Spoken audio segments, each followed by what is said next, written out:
Don't fear varsity, learn from them. Welcome to another episode and series of JV Matters, where we talk about football. I'm your host, Coach Lowry.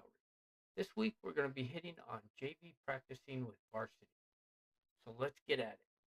One of the questions I get asked quite a bit is, Coach, what's it like when the JV team practices with varsity? Well, simple answer is this. It can be one of the best things that ever happens to a young football player, or it can be one of the most intimidating experiences of a football career.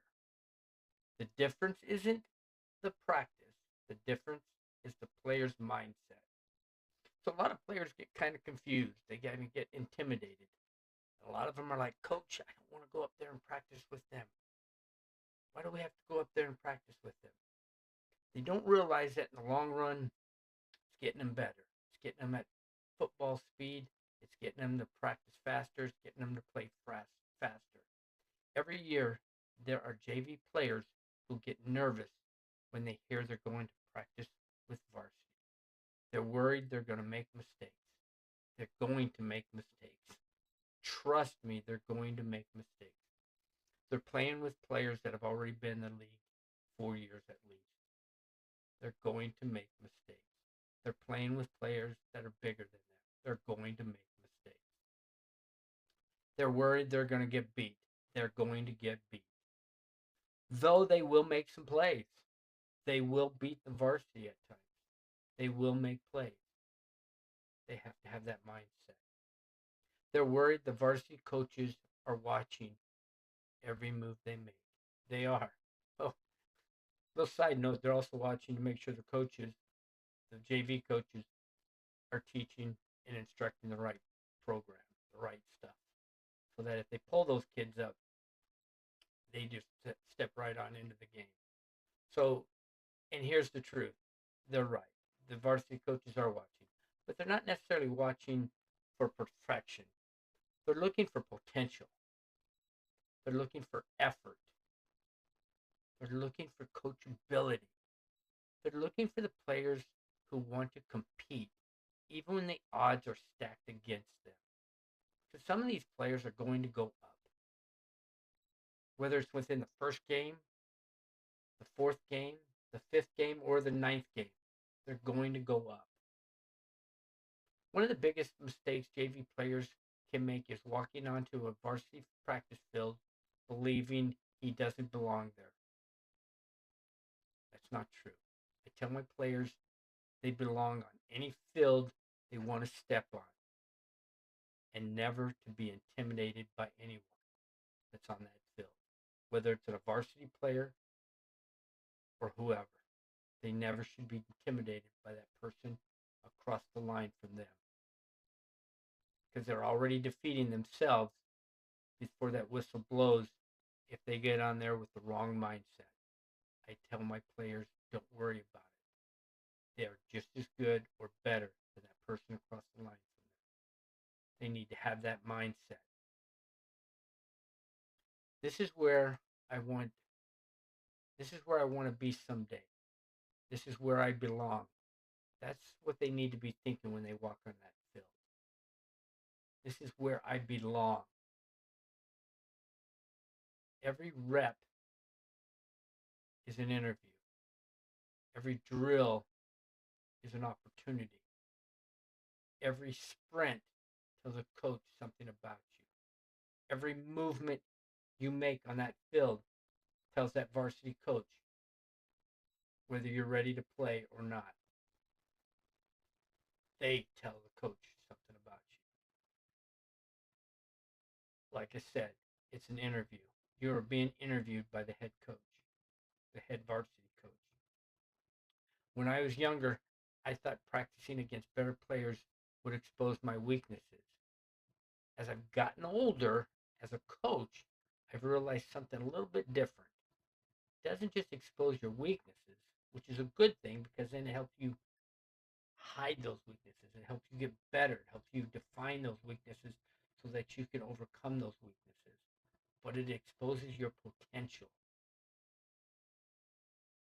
The players who embrace the challenge improve faster than the player who avoided. I've watched JV players have terrible first practices with varsity. Who doesn't? Who doesn't? Been there, done that. Okay. Even my very first time coaching JV as a head coach, and I took my JV players up there, it was a disaster. Trust me, nothing went right. I had varsity coaches coming down me like a ton of bricks, but I learned as well. You're always learning. I got better. But yes, they got beat. They made mistakes. They were overwhelmed by the speed of the game. But here's what separated them from everyone else. They came back the next day and were back on that same field. And the next day. And the next day. And so on and so forth. Little by little, they improved. Not because varsity got easier, because they got better. They also helped, this also helped them when they went up against other teams in the season. They just didn't realize that, yes, they were playing against varsity. And yes, it was tough. Those practices were tough. Don't get me wrong. They were brutal at times. Seeing the JV getting tossed around sometimes, especially the offense and defensive line. However, when they went up against teams in the league, they were that much better because they worked against bigger guys, bigger and better players. So one thing I tell my players is this: don't compare yourself with the varsity senior who's been in the program for 4 years. Compare yourself to who you were yesterday, because today you're getting better. Tomorrow you're going to be even better. The day after that. That's where growth happens. Just get better and improve each day. That's all I ask. That's all any coach can ask of their players is get better. Better today than you were yesterday. Practicing with varsity also teaches humility. You quickly realize there's another level, another speed, another standard. Instead of becoming discouraged, let it motivate you. Ask yourself this: what are they doing that I'm not? How come they're better? What makes them that much better? Watch how they prepare. Watch how they communicate. Watch how they finish drills.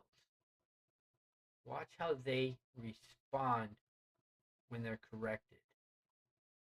Sometimes the greatest lessons you learn aren't spoken, they're observed. JV players should understand that varsity players are more than teammates. They're examples. Some examples of what to do, and of course, some examples of what not to do. Okay? Because we all make mistakes. Varsity players make mistakes. You're going to see that. You're going to see that in practice. You're going to see that in game night. You're going to see that in film. Film exposes everything. Neither way, pay attention. Every practice is a classroom. If you're willing to learn, as coaches, one of the reasons we like mixing JV and varsity is because it raises the standard. You can't hide. You can't coast. The speed of practice forces you to improve. It forces you to think faster, play faster, compete harder. And that's exactly what development looks like. If you're fortunate enough to practice with varsity, don't look at or don't see it as a punishment. Don't see it as something to survive. See it as a privilege because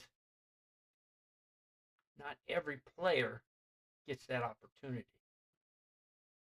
And and the players who embrace it often become the next leaders of the program. So, in closing, I want to say this. If you're a JV player listening today, remember this. Don't be intimidated by varsity. Be inspired by them. Because one day, the player you're looking up to today may be the player you're standing beside as your teammate. So the question is this. What are you doing today to earn that opportunity? Because greatness isn't because built on Friday nights. It's built on Tuesday afternoon when nobody's watching except your coaches. So thank you for tuning in. If you're getting something out of these episodes, please share with your friends and family.